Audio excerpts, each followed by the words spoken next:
네, 반갑습니다. 세무경 매니저 비니아입니다. 자, 오늘은 7번째 시간 강의인데요. 오늘부터 이론 강의를 조금씩 한번 해보도록 하겠습니다. 강의의 수준은 여러분들이 법률 용어에 대해서 아직 낯설 거기 때문에 일반인들 입장에서 최대한 좀 알아들을 수 있도록 기본적인 부분을 천천히 설명드리도록 하겠습니다. 그래서 2번, 3번 설명을 반복해서 드리는 경우도 있을 거니까 천천히 한번 따라와 보시면 좋을 것 같습니다. 그리고 보시는 것처럼 뒤에 저희가 처음 시작을 할 때, 강의를 시작할 때 배경에 이렇게 현장을 다니는 모습을 배경 그림으로 좀 보여드리고 있습니다. 이 이유는 여러분들 이론 강의를 자꾸 전체 경매 배움이라고 이해를 하시면 안 된다는 의미에서 제가 현장을 다니는 모습을 계속 보여드리고 있는데요. 늘 말씀드리지만 경매는 부동산을 취득하기 위한 하나의 루트, 하나의 방법일 뿐입니다. 그래서 처음 경매를 하시는 분들은 그 방법론에 너무 치중하기보다 부동산을 취득하는 여러분들이기 때문에 부동산에 대한 공부를 먼저 좀 하시라. 시세 파악도 하시고 현장도 탐문하시고 그렇게 항상 좀 강조를 드리고 있습니다. 그러니까 여러분들도 이론 공부만 하지 마시고 현장을 자주 둘러보시고 물건에 대한 가치 파악도 하시고 그렇게 지역 부동산에 대해서 배우고 익히시기를 먼저 좀 당부를 드립니다. 그리고요, 여러분들 일반적으로 경매를 하실 때 교육 강의나 이런 걸 많이 좀 들으시잖아요. 비용을 내고 이제 전문가분들에게 배우시기도 하는데 배우는 건 좋아요. 근데 진짜 교육만 하고 실제 경매법정 가서 입찰도 안 해보고 낙찰도 못 받으시는 분들이 훨씬 많거든요. 그 이유는 물건 분석, 가치 분석을 못해서 그런 거예요. 실제 막 다 배워놨는데 입찰하려고 그러니까 이게 좋은 건지 안 좋은 건지 모르겠는 거예요. 얼마를 쓰면 낙찰 경쟁 가이드라인인지 조차도 모르기 때문에 막상 공부는 해놔놓고 그냥 배움으로 끝나는 경우입니다. 이러시면 안 돼요. 경매는 기본적인 것만 알고 자주 접해보시고 부딪혀보시고 내 예상 가격하고 비교도 하시면서 여러분들 지역에 여러분들이 관심 가져하는 그 물건에 대해서 가치와 효용성에 대해서 깊이 있게 좀 파고드셔야 됩니다. 아시겠죠? 너무 경매 이론의 심화 단계 이런 것까지 하시지 마시라고 제가 이런 말씀을 드리는 거예요. 참고로 저희는 이제 중개업 실무 그리고 중개업 관련 마케팅 교육도 좀 저희가 하는데요. 사실 일선 유료 강의를 하시는 분들이 초보자 입장에서 이 정도만 알고 진짜 핵심인 부동산에 대해서 스스로 좀 공부할 수 있게 하고 그 가치에 집중할 수 있게끔 좀 해줬으면 좋겠는데 초보 단계가 지나면 전문가 단계 그리고 전문가 단계가 지나면 특수 물건 어려운 거 이런 쪽으로 계속 공부를 이제 유도를 하게 하는 경우가 많더라고요. 또 그게 틀린 건 아닌데 중개업에 오랫동안 몸담고 많은 분들이 물건을 매입하고 또 차익 실현을 하고 또 잘못 사서 손해보기도 하고 또 가치 판단을 잘못해서 그리고 부동산의 호재악재 판단을 잘못해서 손실을 얻고 이런 걸 저희가 많이 보기 때문에 항상 저희는 그런 마음이에요. 특정 업계나 특정 종목에 심도 있고 깊이 있는 이론적 학문보다는 어느 정도 내가 수용할 수 있는 레이아웃의 공부만 하시고 그 기준 내에서 부동산의 가치 판단할 수 있는 공부에 집중하라. 저희는 항상 이렇게 말씀을 드리거든요. 그렇게 했을 때 실제 성공 사례가 훨씬 많습니다. 물론 특수 물건을 내가 공부를 해서 좀 경쟁이 덜한 물건을 계획해서 이익을 나는 경우도 있겠지만 일반적으로는 그렇지가 않아요. 남들이 좋은 물건이 나도 좋기 때문에 그 물건을 내가 진짜 가치 판단을 잘해서 나는 이 정도 가격이 들어가면 충분히 해볼 만한 물건이야. 현재 가치 및 미래 가치 그리고 앞으로의 부동산에 대한 전망 그리고 이 물건에 대한 주변 여건의 변화들 호재 그리고 주변 부동산 전문가들의 의견을 취합해서 다른 사람보다 가격을 늦춰서 낙찰이 될 수도 있겠죠. 그 물건이 진짜 이거다 싶으시면 다른 분들보다 좀 더 높은 가격에 있어서 낙찰을 받아도 되겠죠, 그죠? 또 반대로 남들은 저 지역의 저 물건은 이 가격이 진짜 아니야 라고 했는데 내가 조사를 해보고 판단을 해보니까 그게 아니네? 일반적인 시각과 현장이 다르네 해서 그 물건의 가치를 뒤늦게 파악해서 경쟁이 별로 없는데도 불구하고 내가 낙찰을 받아서 실제 수익이 창출되는 그런 경우도 꽤 많거든요. 그래서 여러분들한테 부동산 공부를 하시라는 거예요. 자꾸 다녀보시고 주변 사람들 얘기도 들어보시고 중개업소에 가서 문의도 드리고 조언도 구하고 이해관계인도 만나보고 이해관계인 잘 안 만나잖아요. 여러분들 주변만 한번 그냥 쑥 둘러보고 오시잖아요. 내가 조금 더 깊이 있게 집중해서 찾아보고 살펴보고 부딪혀보면 내가 정보를 정말 많이 얻거든요. 그렇게 해서 좋은 물건을 여러분들이 선별하고 가치 있는 물건을 뽑아내는 것으로도 충분히 여러분들의 실력이 향상이 됩니다. 그런데 내가 막상 해보기도 쉽지 않은 특수 물건, 어려운 물건을 계속 심화 과정으로 공부를 하시게 되면 그걸 실천하기가 더 어려워져요. 실제 물건 가치의 판단은 안 돼 있잖아요. 가치 판단이 안 돼 있는데 하자 물건이 떨어져 있으니 이 물건이 가치가 있는 거야 라고 기계를 대기도 하거든요. 그래서 물건에 대한 가치와 부동산에 대한 진짜 그 가치를 제대로 공부하지 않고 방법과 스킬론에만 너무 치중하실 필요는 없다. 그렇게 좀 말씀을 드립니다. 진짜 내가 많이 해보고 여러 번 좀 입찰도 하고 뭐 폐차를 하든 낙찰을 받든 그렇게 내가 피드백도 좀 받아보고 내가 예상한 것들이 어떻게 흘러가는지 그런 공부들이 어느 정도 여러분들 지역에 여러분들이 관심 가져야 할 물건이 마스터가 되시면 그때 심화 과정 가시면 됩니다. 아시겠죠? 항상 말씀드립니다. 공부를 위한 공부는 안 됩니다. 아시겠죠? 자, 그렇다면 오늘은 흔히 말하는 권리 분석을 한다, 경매 물건의 권리 분석을 한다 라고 할 때 어떤 부분을 가장 먼저 중점해서 보는지 그 부분 한번 살펴보도록 하고요. 처음으로 여러분들에게 경매 관련된 용어에 대해서 좀 간단히 짚어보도록 하겠습니다. 말소기준권리라는 경매에서는 가장 베이스가 되는 그 권리, 그것에 대해서 한번 알아보도록 하겠습니다. 자, 오늘은 7번째 시간입니다. 자, 오늘부터 여러분들이 흔히 듣는 경매 물건에 대한 권리 분석을 한번 해보도록 하겠습니다. 사례를 들어가면서 하나하나씩 좀 해볼 거고요. 그리고 오늘 강의 드릴 첫 시간은 말소기준 권리, 말소기준 등기에 대해서 얘기를 해보려고 합니다. 자, 강의에 앞서서 여러분들한테 항상 말씀을 드립니다. 앞번에 보셨던 부동산의 가치를 찾는 방법, 주변 시세도 보시고요. 호가도 보시고 현장도 탐문해 보시고 실제 눈으로 물건을 보셔야 돼요. 가가지고 이 물건은 시세가 어느 정도 하는구나. 그리고 현장에 와보니 이러이러한 여건이더라. 그리고 현장도 둘러보고 가치도 판단해 봤을 때 이 정도 입찰하면 되겠구나 해서 법원도 가보시고 바빠서 못 가시면 낙찰 결과를 여러분들이 예상하는 낙찰가액하고 비교도 해보시고 이 사이클을 반드시 좀 돌려주셔야 된다고 말씀을 드렸습니다. 책상머리에 앉아서 컴퓨터 앞에 앉아서 권리관계가 어쩌고 저쩌고 요거는 경매를 배우는 초기에는 그렇게 우선적으로 봐야 할 품목은 아닙니다. 아시겠죠? 늘 말씀드리지만 여러분들은 부동산을 매입하기 위해서 좋은 물건, 가치 있는 물건을 매입하기 위해서 경매를 시작하는 것이니까요. 그 근본을 잊으시면 안 됩니다. 그리고 또한 저희가 경매 권리 분석에 대해서 조금은 가볍게 접하셔도 된다라고 얘기를 드리는 것은 저희 사이트를 비롯해서 사설 경매정보 사이트들이 정리가 아주 잘 돼 있어요. 그래서 경매정보 사이트를 보는 방법만 좀 제대로 알고 익숙해지시면 웬만한 권리 분석은 다 됩니다. 굳이 전문가가 필요치 않아요. 꼬여있고 복잡하고 애매한 경우도 있을 수 있는데 그런 건 건너뛰시고 특별하게 하자가 없는 물건 위주로 초기에는 보시라 말씀을 드립니다. 물론 여러분들 좀 익숙해지고 나면 나중에 강의에는 권리관계가 좀 꼬여있는 거, 빨간 글씨가 있는 거, 상세히 좀 들어봐야 되는 거 그런 것들도 하나하나 다룰 거거든요. 다만 여러분들은 시작하는 단계이기 때문에 그런 거 보시지 마라. 권리사항 하자가 없는 깨끗한 물건 위주로 살펴보셔도 충분하다 이 말씀을 드리는 겁니다. 자, 오늘도 경매정보 사이트를 통해서 여러분들하고 권리 분석 한번 해보고요. 이론적인 공부도 조금 해보도록 하겠습니다. 여러분들도 사설정보 사이트를 좀 이용을 해보시면 될 것 같고요. 저희는 이 경매정보 사이트를 통해서 주로 설명을 드릴 거예요. 등기나 매각물건 명세서 한 번씩 일람을 해보기도 하겠지만 경매정보 사이트들이 기본적으로 정리를 다 해놨기 때문에 이 사이트 위주로 해서 설명을 드리도록 하겠습니다. 특별히 사용하고 계시는 경매정보 사이트가 있으면 그거 이용하시고요. 없으신 분들은 보이는 부동산 경매 네이버에서 검색하시면 이 사이트 나오거든요. 회원가입하시면 이용이 가능합니다. 한 달은 무료고요. 2달째부터도 하루에 몇 개 정도는 무료로 열람하실 수가 있습니다. 그리고 스마트폰으로 보시는 분들도 구글 플레이 스토어 앱에서 보이는 부동산 경매 검색하시면 앱 다운받아서 편리하게 이용하실 수가 있습니다. 자, 오늘은 말소기준 권리에 대해서 한번 얘기를 나눠보도록 하겠습니다. 말소기준 권리 또는 말소기준 등기라고 하는데요. 법원에서 제시하는 공적 장부, 매각물건 명세서, 법원에서 이제 게시하는 경매물건의 공고문이라고도 보실 수가 있는데 거기에서 얘기하는 거는 최선순위 설정이라는 단어로 표기하고 있습니다. 자, 다시 말해서 말소기준 권리, 말소기준 등기, 최선순위 설정, 기준권리 이런 말들이 다 똑같은 얘기입니다. 똑같은 하나를 지칭하는 용어다 이렇게 보시면 됩니다. 자, 그렇다면 말소기준 권리가 어떤 거냐 한번 보겠습니다. 자, 저는 우리 지역에 있는 아무 물건 한번 보겠습니다. 경남 창원에 있는 아무 물건 검색 한번 해보도록 하겠습니다. 자, 보시면 요거 한번 볼까요? 자, 열어보시게 되면 물건에 대한 정보들이 쭉 나오고요. 여러분들 말소기준 권리를 보시려면 등기 권리에 대해서 정리를 해놓은 걸 보시면 됩니다. 쭉 내려보시면 매각물건 현황이 나오고 임차인 현황이 나오죠. 그죠? 자, 그리고 그 밑에 보시면 등기부 현황 이렇게 표기가 되어 있습니다. 등기부 현황. 우리가 흔히 알고 있는 등기부 등본 이렇게 이해하시면 되는데 등기부 등본을 날짜 순으로 보기 좋게 정리를 해놨습니다. 이게 진짜 접수일자거든요.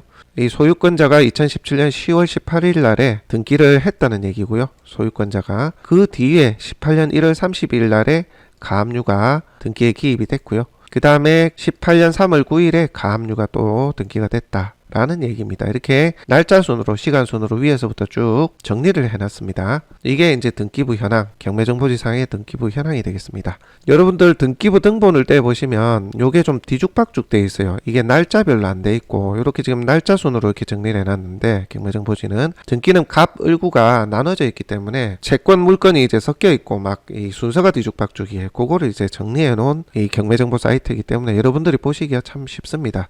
이렇게 정리를 해 놓은 이유는 말소기준 권리, 말소기준 등기라는 것이 여러가지 채권, 물건, 제한된 권리 중에서 소유자가 등기를 치고 난 이후에 가장 먼저, 시점으로 보면 가장 먼저 등기부에 등재된 권리를 말소기준 권리라고 하는 거예요. 여기 말소기준 권리라고 쓰여져 있죠. 자, 다시 정리를 하면 소유주가 있고 소유주가 소유권을 이전받은 뒤에 가장 먼저 등기부에 기입되는 제3자의 권리 중에 몇 가지가 있거든요. 자, 이렇게 몇 가지가 있습니다. 이 중에서 가장 시간순으로 빠른 권리를 말소기준 권리, 말소기준 등기라고 하는 겁니다. 자, 말소기준 권리가 되는 것들은 요렇게 몇 가지가 있습니다.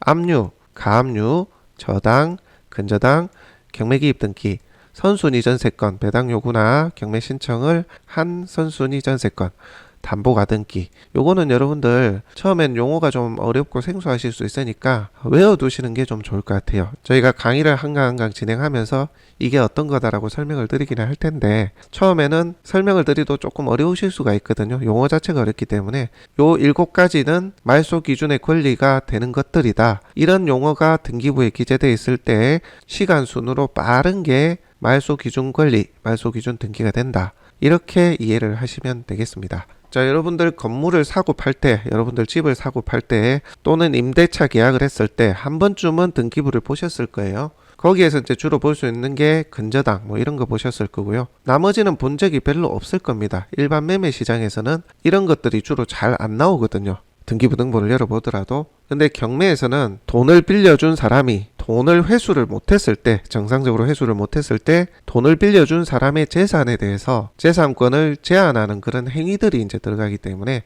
주로 이런 형태로 이제 들어가게 됩니다. 그 말인즉슨 돈을 주고받은 사람끼리 부딪힘이 있다는 얘기죠. 대립관계에 있는 그런 상황이기 때문에 일반 매매 시장에서는 볼 수 없는 그런 권리들이라고 보시면 됩니다. 자, 경매는 돈을 못 받는 대신에 부동산을 처분해서 현금화해서 돈을 빌려준 사람이 돈을 받는 일련의 과정들, 그걸 민사집행법으로 진행하는 거기 때문에 이런 용어들이 발생할 수가 있습니다. 자, 한번 외워두시기 바랍니다. 압류, 가압류, 저당, 근저당, 경매기입 등기, 선순위 전세권, 배당 요구 또는 경매 신청, 이렇게 요건을 갖췄을 때, 그리고 담보가 등기. 그렇습니다. 자, 그렇다면 이 등기부 현황 집합건물로 되어 있네요.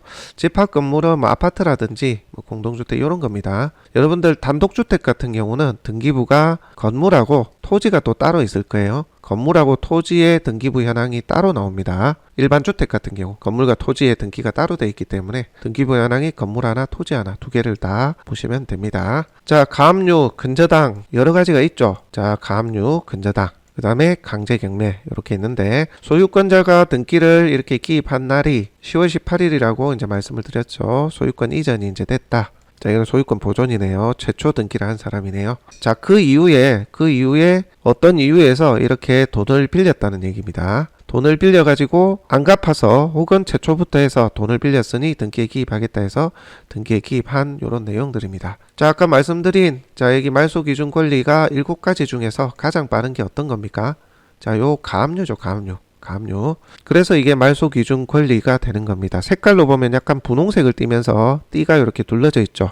요게 말소기준 권리 시점이 되는 거고요. 자, 이 말소기준 권리는 이 말소기준 권리를 포함해서 그보다 늦은 후순위 권리들은 모두 말소를 시켜주는 겁니다. A라는 사람이 이 경매 물건을 낙찰받아서 등기를 하게 되면 요 말소기준 권리를 포함해서 그 아래에 있는 후순위 권리들을 등기해서 소멸시켜주고 새로 낙찰을 받으시는 분 이름으로 깨끗한 등기가 나오게 된다. 다시 말해서 낙찰 받으시는 분은 말소기준 권리를 포함해서 그 아래에 있는 후순위 권리들에 대해서 책임을 안 지고 깨끗한 상태로 권리를 이전 받으시게 된다. 그 얘기입니다. 그래서 말소기준 권리라는 용어를 붙여 놓은 거예요. 자, 그리고 여기 보시면 강제경매라고 되어 있죠. 색깔이 연한 청색을 좀 띠고 있는데, 자, 강제경매하고 사건 번호가 이렇게 옆에 기입되어 있습니다. 자, 요게 뭐냐 하면 이 7가지 말소기준 권리의 요건 중에 경매기입 등기라는 것입니다. 다시 말해서 경매를 신청한 날짜, 시점을 얘기하는 거예요. 그걸 등기에 표기해 놓은 걸 경매기입 등기라고 합니다. 자, 이 물건 같은 경우는 가압류권자 최선순위 설정에 대한 권리자가 경매를 신청한 거예요. 자, 이렇게 경매를 신청하는 시점, 권리의 종류, 강제경매에서 경매기입 등기를 해놓은 것을 확인하실 수가 있습니다. 자, 여러분들이 경매정보지를 이렇게 등기부 현황을 좀 보시게 되면요, 등기부 등본을 보시더라도 주로 여러분들이 많이 보는 게 이 7가지지만 주로 나오는 게 압류, 가압류, 근저당, 간간이 선순위 전세권 이렇게 보여질 겁니다. 주로 압류, 가압류, 근저당이 많이 보여요.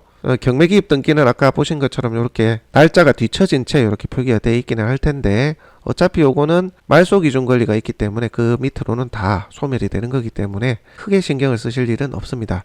경매기입 등기 이조차도 주로 경매를 신청하기 전에 돈 받을 사람이 압류나 가압류를 해놓고 집행권을 얻어서, 금융권 같은 경우 주로 근저당 설정을 해놓고 그 근저당권자가 경매를 넣기 때문에 보통은 이 경매기입 등기가 후순위인 경우가 대부분입니다.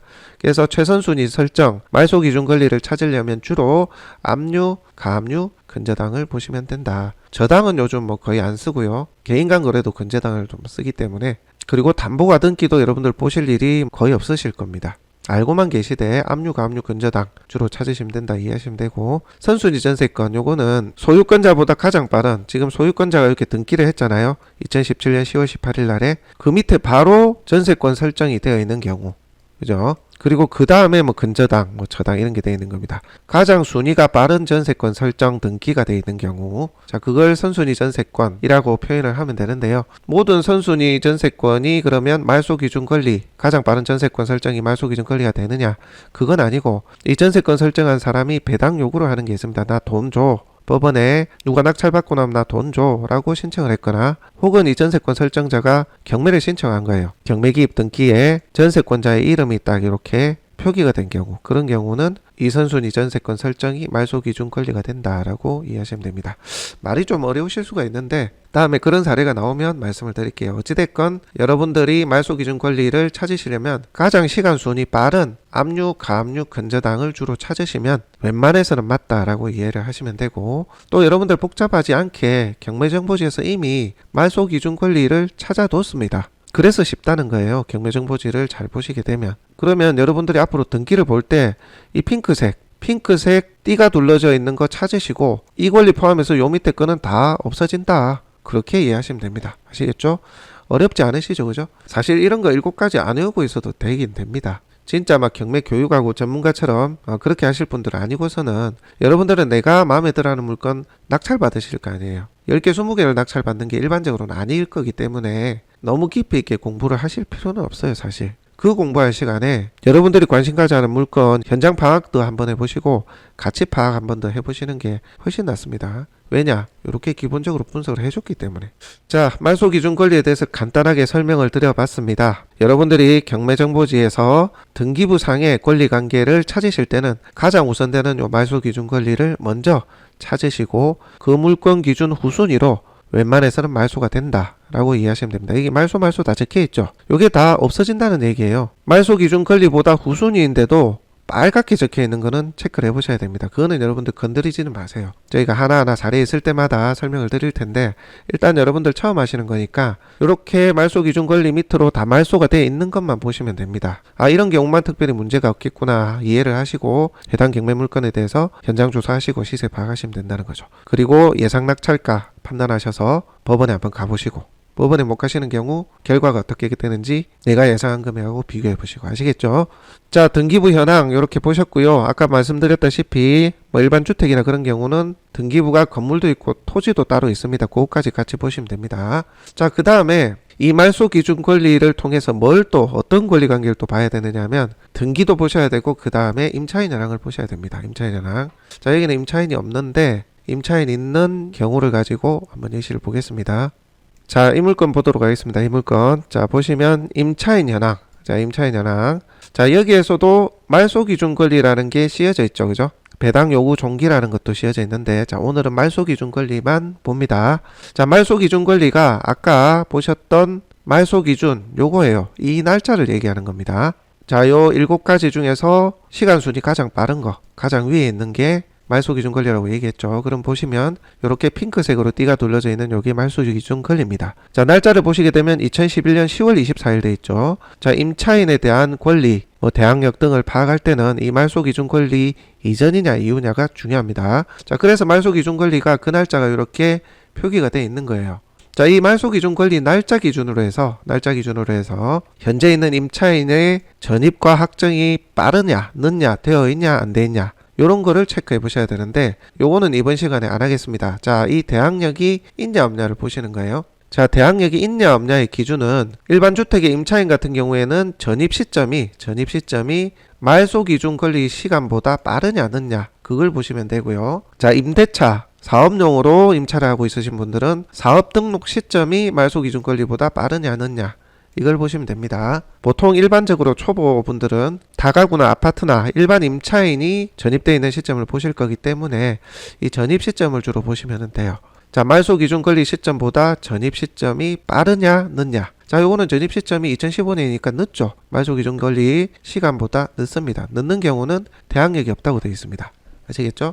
이 앞번 시간에 설명드렸지만 이 대항력이 없으면 여러분들이 임차인 또는 점유자에 대한 권한이 낙찰받는 나에게 어떤 영향을 미치지 않는다, 그렇게 이해하시면 됩니다. 자, 대항력이 있다라고 표기가 되는 경우는 전입 시점이 이 말소 기준 권리의 시간보다 더 빠를 겁니다. 다시 말해서 압류나 가압류 등 금전적인 채권 관계가 일어난 시점보다 전입한 시점이 빠르다라고 보시면 되는 거죠. 자, 말소 기준 권리의 시간순보다 빠른 임차인이 대항력이 있고, 대부분은 늦어요. 전입 시점이 늦습니다. 자, 이렇게 전입 시점이 늦는 경우는 대항력이 없는 것이다 라고 이해하시면 됩니다. 어렵지 않으시죠?